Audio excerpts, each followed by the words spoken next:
Hello students, welcome to official channel of Jamia coaching centre. मेरा नाम सरफराज है और मैं आपको साइंस के लेक्चर डिलीवर करूंगा। जो बच्चे 11th का एंट्रेंस का प्रिपेयर कर रहे हैं उनके लिए 10th के पोर्शन बहुत इंपॉर्टेंट है और उन्हीं में से एक चैप्टर हमने आज लिया है जिसका नाम है हाउ डू ऑर्गेनिज्म रिप्रोड्यूस। ये बायो का पोर्शन है और इसमें से हर साल लगभग 2-3 क्वेश्चन आते हैं, तो इसको अच्छी तरह से समझना बहुत ज़रूरी है। क्या है कि पहले जो क्वेश्चंस पेपर हुआ करते थे उसमें ज़्यादातर एमसीक्यू जो होते थे वो डायरेक्ट एग्जांपल्स पूछ लेते थे, लेकिन अब पैटर्न बदल दिया उन्होंने और वो रीजनिंग टाइप के क्वेश्चन ज़्यादा रखते हैं। इसलिए चैप्टर को अच्छे तरह से समझना, उसको पढ़ना अच्छे तरह से, ये बहुत अहम है और उसी की हम लोग आज कोशिश करेंगे। तो चलिए शुरू करते हैं। हमारा टॉपिक है आज का हाउ डू ऑर्गेनिज्म रिप्रोड्यूस। तो इसके अंदर आज हम 2-3 टॉपिक्स समझने की कोशिश करेंगे, ठीक है। तो पहला जो वर्ड है how do organism reproduce. Organism तो समझ रहे हैं आप, कोई सा भी एक इंडिविजुअल हो गया उसको ऑर्गेनिज्म कहेंगे। और रिप्रोड्यूस ये वर्ड है रिप्रोडक्शन से बना हुआ, रिप्रोडक्शन। तो रिप्रोडक्शन का मतलब क्या है, पहले हम इसकी डिफिनीशन क्या है वो जानेंगे, तब इसकी ज़रूरत क्या है, कैसे होता है, ये फिर उसके बाद पढ़ेंगे इसको। तो रिप्रोडक्शन कहते हैं किसको है? रिप्रोडक्शन एक बायोलॉजिकल प्रोसेस है जिसके थ्रू कोई इंडिविजुअल अपने तरह के इंडिविजुअल को प्रोड्यूस करता है। ये तो हम लोग लेम लैंग्वेज में कह लिया। ये अब इसको डिफाइन कैसे करते हैं? तो डिफाइन करते हैं कि reproduction is a biological process to produce new individuals. यानी इंडिविजुअल्स कौन होते हैं? Offspring. To produce new individuals of their own kind. तो क्या क्या है इसमें मेन इंपॉर्टेंट पॉइंट्स? ये एक बायोलॉजिकल प्रोसेस है। क्या करता है ये? टू प्रोड्यूस न्यू इंडिविजुअल्स, यानी कि न्यू ऑफस्प्रिंग्स।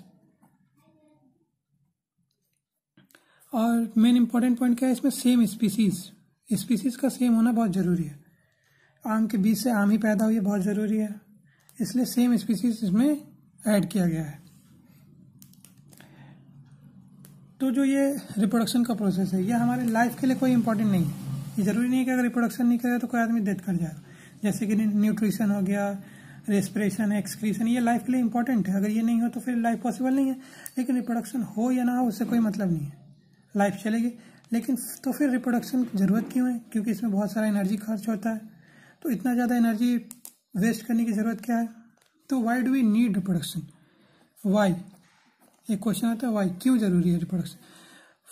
ये रिप्रोडक्शन किसी भी स्पीसीज के लिए इसलिए ज़रूरी है ताकि वो अपनी स्पीसीज को स्टेबल रख सके इन्वायरमेंट में। जैसे for the stability of species. इसका आपको हम एक एग्जांपल देकर समझाना चाहेंगे। मान लीजिए कोई एक इंडिविजुअल, कोई एक ऑर्गेनिज्म है, ठीक है, उसका सिर्फ एक ही इंडिविजुअल बचा हुआ है, स्पीसीज का सिर्फ एक ही इंडिविजुअल बचा हुआ है और वो रिप्रोड्यूस नहीं कर सकता। तो जब उसकी लाइफ स्पैन खत्म हो जाएगी फिर वो एक्सटिंक्ट हो जाएगा, फिर वो हमें देखने को नहीं मिलेगा। इसलिए रिप्रोडक्शन बहुत ज़रूरी है एग्जिस्टेंस के लिए, हो गए ऑर्गेनिजम्स के, ठीक है।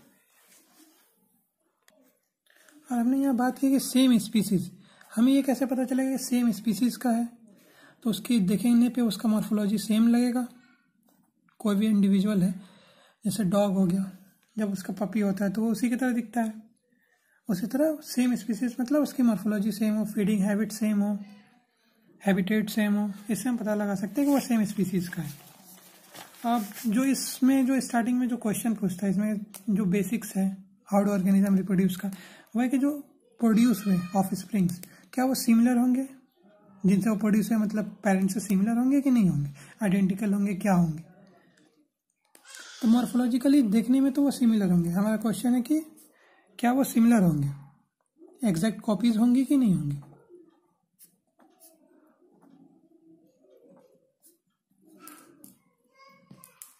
इसको आप ऐसे लिख लीजिए, ठीक है। तो एग्जैक्ट कॉपीज पेरेंट्स की हैं या नहीं है ये पता करना है। तो मॉर्फोलॉजिकली देखने में तो वो तो सिमिलर होंगी, मॉर्फोलॉजिकली सिमिलर होगा बट नॉट आइडेंटिकल।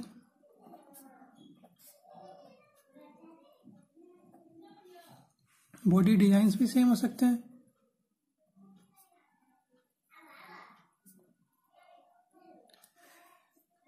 तो जो रिप्रोडक्शन का प्रोसेस है वो सिंपली है क्या?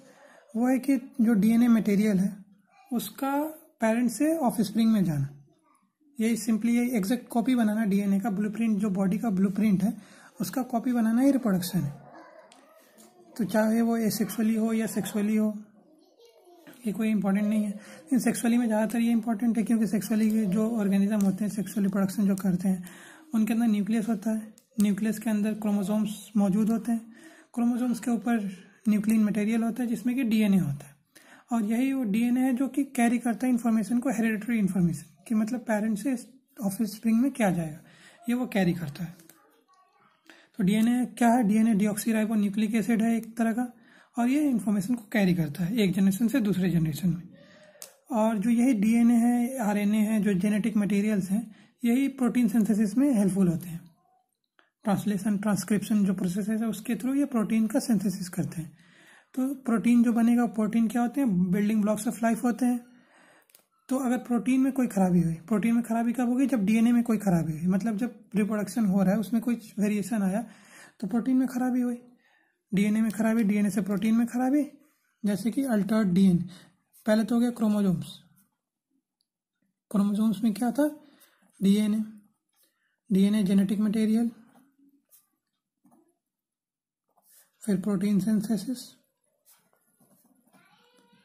प्रोटीन सिंथेसिस ही कराते हैं बॉडी डिजाइन को, कि बॉडी डिजाइन कैसा हो ये प्रोटीन पे डिपेंड करता है। अगर डीएनए खराब हो गया, डीएनए अल्टर्ड हो गया, चेंज हो गया, म्यूटेट हो गया, तो जेनेटिक मटेरियल उसमें चेंजिंग आई, तो फिर प्रोटीन सिंथेसिस भी सही से नहीं हो पाएगा।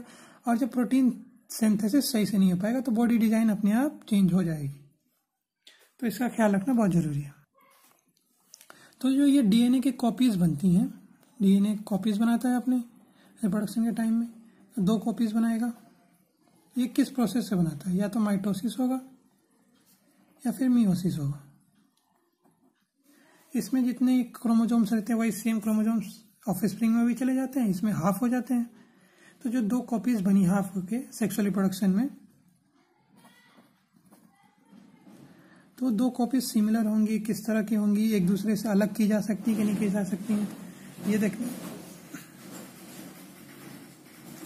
तो जो 2 कॉपीज होंगी डीएनए की, उसके अंदर का अगर सेलुलर मटेरियल दोनों में बराबर डिवाइड हो चुका है और वो उसके लाइफ प्रोसेसेस के सस्टेन करने के कैपेबल है, तो 2 सेल्स डिवाइड हो जाएंगे। और वो 2 सेल्स फॉर्म कर लिया, मैच्योर हो गया, फिर वो 2 अलग अलग सेल्स बन गए। और जब सेपरेट होंगे तभी वो नए सेल्स का फॉर्मेशन करते हैं। तो जो ये 2 सेल्स थी, क्या वो अपने आपस में सिमिलर होंगी कि नहीं होंगी? तो जो एसेक्सुअल रिप्रोडक्शन होता है उसके जो ऑफस्प्रिंग्स होते हैं वो मॉर्फोलॉजिकली और जेनेटिकली सिमिलर होते हैं। मतलब कि वो क्लोन होते हैं, वो आपस में भी सिमिलर होंगे और अपने पेरेंट्स से भी सिमिलर होंगे, तो उसको क्लोन कहते हैं, क्लोन। ठीक है। और जो सेक्सुअल रिप्रोडक्शन में जो सेल्स बने थे, चाहे जो नए इंडिविजुअल्स फॉर्म हुए, वो हमेशा, मतलब ये जरूरी नहीं कि वो मॉर्फोलॉजिकली और जेनेटिकली सिमिलर होंगे, उसमें म्यूटेशन भी हो जाता है, म्यूटेशन या वेरिएशन कह लीजिए। ठीक है। अब हम इसको अगले पेज पे समझने की कोशिश करते हैं। तो जो वेरिएशन है, वेरिएशन क्या हो गया कि जो सेक्सुअल रिप्रोडक्शन का प्रोसेस हुआ उसमें कुछ चेंजेस आएंगे। चेंजेस क्यों आएंगे? क्योंकि कोई भी बायोलॉजिकल प्रोसेस जो होता है, कोई भी बायोलॉजिकल प्रोसेस होता है उसमें वो 100% रिलेबल नहीं है, 100% एक्यूरेट नहीं है, इसलिए उसमें चेंजेस आएंगे। ठीक है। तो बायोलॉजिकल प्रोसेस कोई भी चेंज मतलब 100% रिलेबल नहीं है, बायोलॉजिकल हो गया या फिर केमिकल हो गया, नॉट 100% रिलेबल, चेंजेस आएंगे। अब ये चेंजेस किस तरह की हैं, हार्मफुल है या फिर यूजफुल है, ये देखने की कोशिश करेंगे हम लोग। तो कुछ जो वेरिएशंस होती हैं वो हार्मफुल होती हैं, जिससे कि कभी कभी इंडिविजुअल्स का डेथ भी हो जाता है, और कुछ जो वेरिएशंस होते हैं वो यूजफुल होते हैं। जैसे कोई इंडिविजुअल है, ठीक है, वो अपने इन्वायरमेंट में रह रहा है, स्पेसिफिक इन्वायरमेंट है उसका, तो उसको उसके लिए नीच कहते हैं। ठीक है, उसका स्पेसिफिक इन्वायरमेंट से इंटरेक्शन को नीच कहते हैं। वो उसके लिए बेटर है, सुटेबल है, एडेप्टेबल है। ठीक है। अगर मान लीजिए वो स्पेसिफिक इन्वायरमेंट में कोई चेंज हो गया अचानक से, या फिर कोई मान लीजिए कहीं टेम्परेचर बढ़ गया अचानक से, या फिर फ्लड आ गया, तो उसके लिए वो स्पेसिफिक नहीं रहा, अब उसको अडेप्ट करना पड़ेगा। अगर वो अडेप्ट नहीं किया तो एक्सटिंक्ट कर जाएगा। अगर उसके अंदर वेरिएशन मौजूद है पहले से, क्योंकि वो जो एडेप्टेशन जो है वो वेरिएशन पे डिपेंड करता है, क्योंकि वही वाले अगर कैरेक्टर उसके अंदर थे जो बाकी सब में है तो अडेप्ट नहीं कर पाएगा। अगर उसके अंदर वेरिएशंस हैं, अगर इन्वायरमेंट में चेंज आता भी है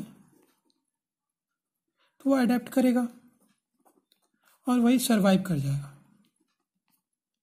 और एक्सटिंक्ट का एक एग्जांपल आप दे सकते हैं कि डायनासोर्स थे, तो जब वो मेटेराइट हिट हुआ था उस वक्त वो अपने आप को अडेप्ट नहीं कर पाए थे, तो वो एक्सटिंक्ट हो गए। लेकिन उसी वक्त बहुत सारे मैमल्स थे जो कि सॉइल के अंदर डिग करके वो रहने लगे, फिर वो खुद को डेवलप किया, वेरिएशंस आया उनके अंदर, और वो डेवलप किया और आगे चल के मैमेलियंस का एज आ गया। तो जो वेरिएशंस होंगे, एडेप्टेशन होंगे, वही सर्वाइव करेंगे। ठीक है, ये जो वेरिएशंस है ये रेसिस्टेंट बनाते हैं इंडिविजुअल्स को इन्वायरमेंट से, इसलिए वेरिएशंस जरूरी भी हैं। और कभी कभी वेरिएशन स्पेसिएशन मतलब कोई एक नए स्पीसीज का भी फॉर्मेशन करते हैं, इसलिए भी वेरिएशन इंपॉर्टेंट है। ठीक है, अब बात करते हैं हम लोग जो रिप्रोडक्शन था ये कितने टाइप्स के होते हैं। रिप्रोडक्शन एक हो गया, ये टॉपिक हमने समझ लिया क्या है, क्यों जरूरी है, इंडिविजुअल्स के स्टेबिलिटी के लिए जरूरी है। अब हम इसके टाइप्स की बात करेंगे, तो इसका दो टाइप्स है।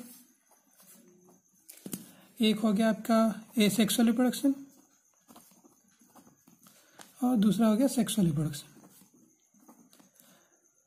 तो इसको हम लोग नेक्स्ट लेक्चर में कवर करेंगे और इसको अभी हम लोग देखेंगे। एसेक्सुअल रिप्रोडक्शन, यहाँ सिंगल पेरेंट की जरूरत होती है,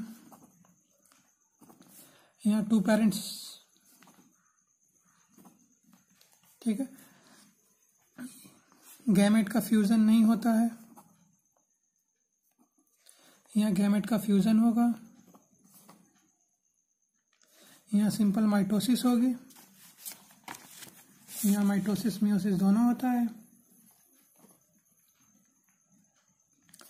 ये रैपिड है, रैपिड मल्टीप्लिकेशन करता है, लार्ज नंबर्स में करता है।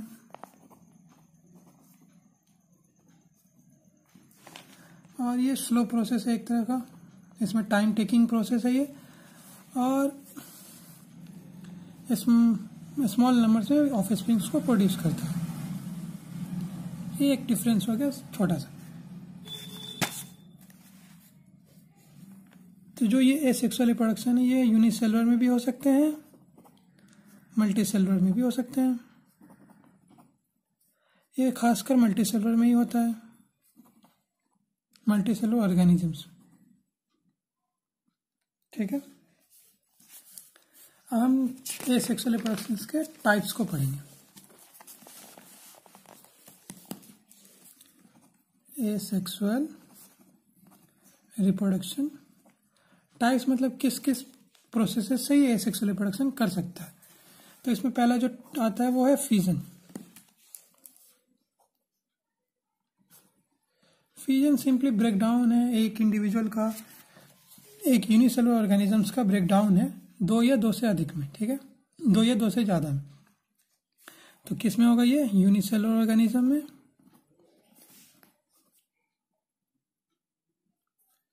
सेल डिवीजन होना है इसका, और सेल डिवीजन के बाद क्या करेगा ये? न्यू इंडिविजुअल्स को फॉर्म करेगा। जो न्यू इंडिविजुअल्स फॉर्म होंगे वो क्या होंगे? जेनेटिकली आइडेंटिकल होंगे, क्योंकि ये क्या है? एसेक्सुअल रिप्रोडक्शन का एक टाइप है। तो फ्यूजन भी डिफरेंट टाइप्स का होता है, यानी कि एक बाइनरी फ्यूजन होता है और एक मल्टीपल फ्यूजन होता है। तो बाइनरी फ्यूजन किस में होगा? बाइनरी में फिर 2 तरह के हैं, एक इर्रेगुलर होगा और एक रेगुलर होगा। तो इर्रेगुलर बाइनरी फ्यूजन किस में होगा? अमीबा में। उसका कोई शेप नहीं होता, सूडोपोडिया होती है, तो इसलिए वो किसी तरह भी किसी भी प्लेन में वो डिवाइड हो सकता है, तो उसको इर्रेगुलर बाइनरी फ्यूजन कहेंगे। रेगुलर बाइनरी फ्यूजन किस में होगा? ये लिस्मेनिया जैसे है,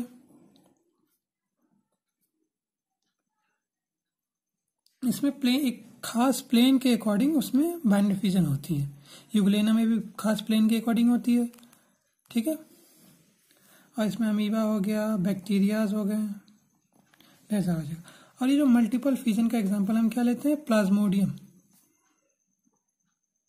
ठीक है।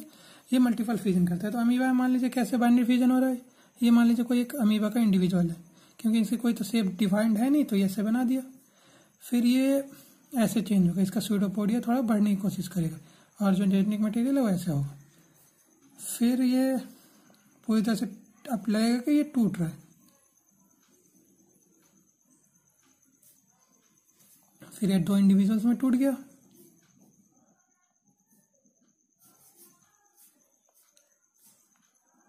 तो ये इस तरह से ये बाइनरी फ्यूजन, 1 से 2 बन गया तो बाइनरी किसको कहते हैं, 2 को, तो बाइनरी फ्यूजन हो जाएगी। प्लाज्मोडियम में कैसा होता है, एक ये है, इसी के अंदर छोटे छोटे डिफरेंट में वो डिवाइड हो गया और वो मल्टीपल बना ली, बहुत सारे इंडिविजुअल्स को फॉर्म कर लेगा। और जो इससे बन के निकलते हैं वो क्या होंगे, आइडेंटिकल होंगे, सेम होंगे आपस में, ठीक है। ये फ्यूजन हो गया आपका। अब हम दूसरा जो पार्ट है वो लेंगे, उसका क्या टॉपिक का नाम, फ्रेगमेंटेशन।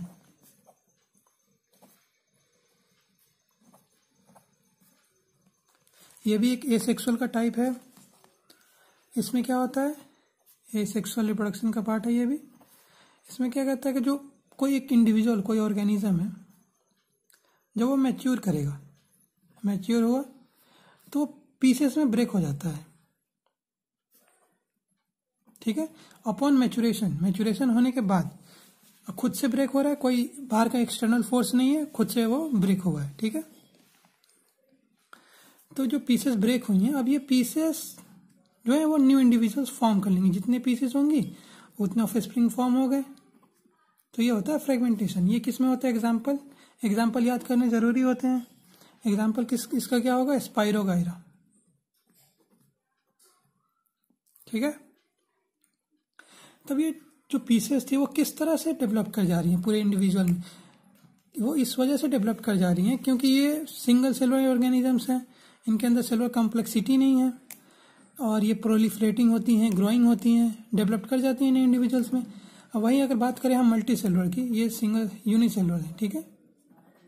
अगर हम मल्टी सेलुलर की बात करें तो वो नहीं हो सकते, क्यों, क्योंकि उनका बॉडी जो डिजाइन है वो कॉम्प्लेक्स है, सेल्स टिश्यूज को फॉर्म करती हैं, टिश्यूज ऑर्गन को फॉर्म करते हैं और ऑर्गन सिस्टम को, तो ये मुमकिन नहीं कि कोई एक सेल या कोई एक ऑर्गन पूरे बॉडी को बना सके। इसलिए फ्रेगमेंटेशन हायर ऑर्गेनिजम्स में यानी मल्टी सेलुलर ऑर्गेनिजम्स में नहीं होता है। तो ये हो गया फ्रेगमेंटेशन। अब जो तीसरा इसमें है वो है रीजनरेशन।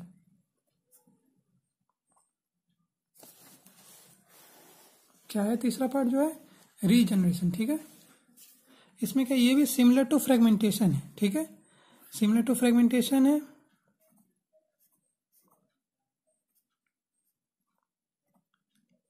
लेकिन एक डिफरेंस है, जो यहाँ पीसेस होती हैं वो एक्सीडेंटल होती हैं, चोट लग गई या फिर कट लग गया, इसके नतीजे में जो पीसेस बनती हैं वो ग्रो करती हैं। तो इसको एक्चुअल रिप्रोडक्शन नहीं कहते हैं, क्योंकि रिप्रोडक्शन क्या है, वो तो एक प्रोसेस है और ये कोई भी इंडिविजुअल अपने आप को कटने के लिए या फिर एक्सीडेंट का इंतजार तो नहीं करेगा रिप्रोड्यूस करने के लिए, तो इसको एक्चुअल रिप्रोडक्शन की तरह तौर पे नहीं लेते हैं, ठीक है। इसमें कौन से एग्जांपल्स आते हैं जो सिंपलर, इसमें भी सिंपल जो होंगे सेलुलर एग्जांपल वही आएंगे, जैसे कि इसमें हाइड्रा भी आता है और प्लानेरिया है। तो एक प्लानेरिया का एग्जांपल हम जब लेते हैं, जैसे कि प्लानेरिया एक है, इंडिविजुअल है, वो इस मान लीजिए इस शेप का है, ठीक है। अब कुछ एक्सीडेंट हुआ और वो पीसेस में टूट गया,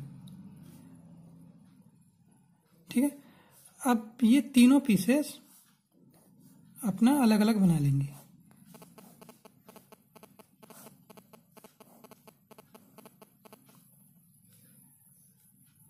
इस तरह से रीजनरेट कर जाती है, मतलब खुद का जो स्पीसीज थे वो रीजनरेट कर गए नए में। ये भी हमने कहा कि जैसे कि फ्रेगमेंटेशन का पार्ट है तो इसमें प्रोलिफरेशन होगा, ग्रो करने की मतलब इसके अंदर कैपेबिलिटी होगी, इसलिए वो डिफरेंट बॉडी पार्ट्स पूरे इंडिविजुअल को फॉर्म कर ले रहे हैं, ठीक है। उसके बाद आता है चौथा हम लोग का है बडिंग। बडिंग भी एक तरह का सेक्सुअल रिप्रोडक्शन है, और इसमें ये होता है किसके नतीजे में, cell division, continuous cell division के नतीजे में बडिंग होता है। और एक ही जगह पे मान लीजिए कोई एक पोर्शन है, उसी पे कंटिन्यूअस सेल डिवीजन हो रहा है, तो जाहिर सी बात है वो वहाँ पे कंटिन्यूअस सेल डिवीजन हो रहा है तो वहाँ पे वो ग्रो करेगा, एक बड फॉर्मेशन करेगा, जो भी करेगा वहाँ पे अलग से एक स्ट्रक्चर बनाएगा। जैसे कि हाइड्रा, इसमें एग्जाम्पल आते हैं हाइड्रा का, ठीक है, या फिर ईस्ट का आता है, ईस्ट यूनिसेलुलर हो गया, हाइड्रा मल्टीसेलुलर हो गया। तो ईस्ट है, जैसे ईस्ट का एक है कि ईस्ट ऐसे होता है, तो अगर यहाँ कंटिन्यूअस सेल डिवीजन हो रहा है, ठीक है, तो यही एक आउटग्रोथ बनाएगा, पहले बड का फॉर्मेशन करेगा, फिर यही बड जब थोड़ा सा बड़ा हुआ, जब ये मैच्योर कर जाएगा तो अपने पेरेंट से ये अलग हो गया, ये न्यू इंडिविजुअल बन गया।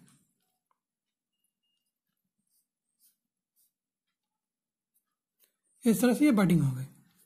उसी तरह हाइड्रा का भी जो प्लांट है, मान लीजिए हाइड्रा है, तो यहाँ अगर सेल डिवीजन हो रहा है,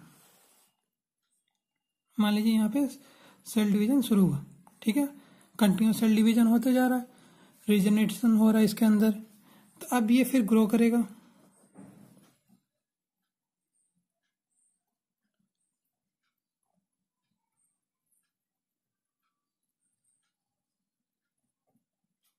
ठीक है।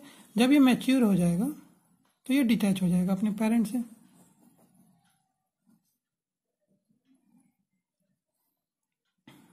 एक और यहाँ बन गया, ये न्यू इंडिविजुअल बन गया। तो ये होता है बडिंग में, ये कंटिन्यूअस सेल डिवीजन के रिजल्ट से स्पेसिफिक साइट पे प्रोड्यूस होते हैं, ठीक है। उसके बाद हम लोग बात करते हैं वेजिटेटिव प्रोपागेशन की। ये भी एक टाइप है जो खास करके प्लांट्स में होता है। इसमें क्या कहेंगे, ये जो प्लांट्स के जो पार्ट्स होते हैं, जैसे कि स्टेम हो गया, रूट्स हो गया, लीव्स हो गया, यही ग्रो कर जाएंगे न्यू इंडिविजुअल्स में। स्टेम का कैसा एग्जांपल है, आप सिंपल रोज का एग्जांपल दे सकते हैं। रूट्स में जो राइजोम्स होते हैं, जिंजर। लीव्स का आता है ब्रायोफाइलम का।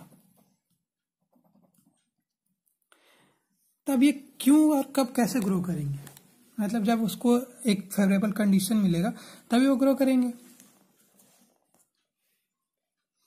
तो हम लोग रूट का स्टेम लेके आते हैं, उसको जब मिट्टी में रखेंगे, मॉइस्ट कंडीशन मिला, उसका फेवरेबल कंडीशन हो तो वो ग्रो कर जाता है रूट के प्लांट में। ऐसे जिंजर को भी हम जब सॉइल में डालते हैं तो उसका प्लांट नया पौधा हो जाएगा। और ब्रायोफाइलम के जो लीव्स होते हैं, वो पेड़ से जब पत्ते झड़ जाएंगे तो उसके लीव्स पे मार्जिन्स पे नोड्स होते हैं, तो जब वो मिट्टी से टच होंगे तो नोड्स के पास से नए नए प्लांट्स फॉर्म करता है। तो इस तरह से वेजिटेटिव प्रोपागेशन होता है। तो वेजिटेटिव प्रोपागेशन में दो मेथड्स को भी अप्लाई किया गया है, जैसे कि इसमें है लेयरिंग और दूसरा है आपका ग्राफ्टिंग। लेयरिंग किसको कहते हैं, कोई एक बड़ा सा प्लांट है, ट्री है, उसके किसी एक सूट सिस्टम के सूट ब्रांच को जमीन में लेके गए और जमीन में उसको मिट्टी से ढक दिया। जैसे कि कोई एक प्लांट है, जैसे ये, इसका कोई एक लेटरल ब्रांच था, इसको हम लोग जमीन में लेके आए, जमीन में लेके आके इसको ढक दी, तो यहां से एक नया प्लांट फॉर्म कर जाएगा। तो ये हो गया लेयरिंग में। और ये अटैच है, मतलब कि ये पहले अटैच था, जब इसको जमीन में डाले तो ये अटैच था, तभी तो यहाँ से ग्रो कर रहा है, इसलिए ये लेयरिंग हो गया। ग्राफ्टिंग में क्या होता है, ग्राफ्टिंग में एक कोई प्लांट लिए, कोई रूट है ये, उसका एक पोर्शन लिए, किसी दूसरे प्लांट्स का सूट सिस्टम लिए, और इन दोनों को ज्वाइन कर दिए। इसको कहते हैं स्टॉक, इसको कहते हैं सियोन। तो इन दोनों को जब ज्वाइन किया और इनको हम ग्राफ्टिंग पेपर से इसको मास्क कर देते हैं, तो ये एक डिफरेंट टाइप का प्लांट बन जाएगा। और अगर मान लीजिए ये दूसरे स्पीसीज का है और ये दूसरे स्पीसीज का है, तो ये भी पॉसिबल है कि दोनों स्पीसीज के फ्रूट्स या फिर फ्लावर्स दोनों उसी पेड़ पे होंगे। जैसे कि बहुत सारे केसेस में होता है कि एक ही आम के पेड़ पे 2-3 तरह के आम हो रहे, तो ग्राफ्टिंग के प्रोसेस से होता है। तो जो ये वेजिटेटिव प्रोपगेशन था, इसका फायदा क्या है? सिंपली ये इसके जो फ्लावर्स होंगे वो जल्दी फूलेंगे, मतलब अर्ली फ्लावरिंग होगी उस इन और प्लांट में, ठीक है। और ये सीडलेट जो प्लांट्स हैं जो अपनी कैपेसिटी खो चुके हैं produce seeds, plants lose their capacity to produce seeds. जो ऐसे प्लांट्स हैं जो कि सीड प्रोड्यूस नहीं कर सकते, जैसे कि रोज हो गया, बनाना हो गया, जैस्मिन हो गया, ये सब अपने सीड्स प्रोड्यूस नहीं कर सकते, तो इनके लिए वेजिटेटिव प्रोपगेशन बहुत यूजफुल हो जाता है। उसके बाद हम बात करते हैं छठा जो है स्पोर फॉर्मेशन। इसको आपको एक एक्टिविटी से समझ में आ जाएगा, जैसे कि बुक में भी दिया हुआ है कि एक ब्रेड का टुकड़ा लीजिए, उसको अंधेरे में या फिर मॉइस्ट जगह पे रख दीजिए और वहाँ नमी हो, मतलब ठंडा जगह हो और थोड़ा सा पानी का मतलब नमी हो, वहाँ पे मॉइस्चर हो। तो अब कुछ दिन के बाद देखेंगे तो उसके ऊपर में ब्राउन कलर के घर भद्दे भद्दे नजर आएंगे। फिर उसको जब आप माइक्रोस्कोप में देखेंगे तो कुछ इस तरह का स्ट्रक्चर दिखेगा, हाइफे टाइप का स्ट्रक्चर दिखता है।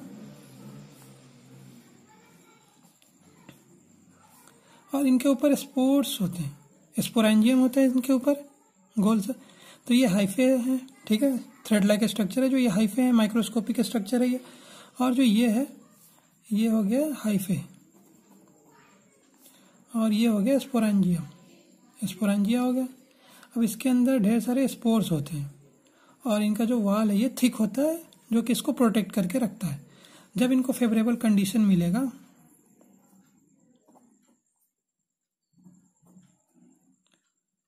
तो ये स्पोर्स फिर इसमें से फटेंगी, मतलब इसका बर्स्टिंग होगा और इसमें से बाहर आएंगे। और ये जब फेवरेबल कंडीशन यानी सॉइल मिला, मॉइस्चर मिला, तो ये ग्रो करेंगे मोल्ड में। ये होता किसमें, एग्जांपल ये किसका है, ब्रेड मोल्ड, इसका नाम है ऐसे राइजोपस।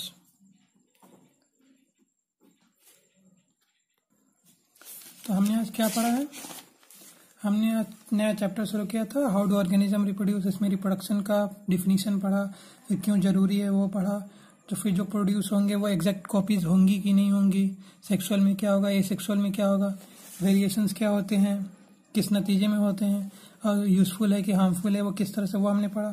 फिर वही रिप्रोडक्शन का टाइप्स पढ़ा, एसेक्सुअल है कि सेक्सुअल है, डिफरेंस बेसिस पे हमने उसको डिवाइड किया। फिर हमने एसेक्सुअल रिप्रोडक्शन शुरू किया, उसमें हमने ढेर सारे टॉपिक्स को कवर किए, जैसे कि फिजन हो गया, फिजन में 2 में डिवाइड हो रहा है या मल्टीपल हो रहा है, रेगुलर हो रहा है, इरेगुलर हो रहा है। फिर फ्रेगमेंटेशन हमने पढ़ा कि डिफरेंट फ्रेगमेंट्स टूट रहे हैं फिर वही ग्रो कर जा रहे हैं। फिर उसके बाद हमने रीजनरेशन वाला टॉपिक लिया। रीजनरेशन भी सिमिलर फ्रेगमेंटेशन की तरह है, लेकिन ये एक्सीडेंटल है, किसी का कट लग जाने से या फिर चोट लग जाने से ये ग्रो करते हैं। प्लेनेरिया इसका एग्जाम्पल था। फिर हमने एक बडिंग का टॉपिक लिया, उसमें एक सेलुलर ग्रोथ मतलब सेलुलर डिवीजन होता है एक स्पेसिफिक साइट पे, उसके नतीजे में वो ग्रो किया और वो फिर मैच्योर होने के बाद अपने पेरेंट्स से डिटैच हो गया। फिर वेजिटेटिव प्रोपगेशन हमने पढ़ा, जो कि प्लांट्स में होते हैं, स्टेम से स्टेम है, रूट है, लीफ से जो प्लांट के पाते हैं वही ग्रो कर जाते हैं न्यू इंडिविजुअल्स में। रोज का हो गया, शुगर केन का हम एग्जाम्पल देते हैं।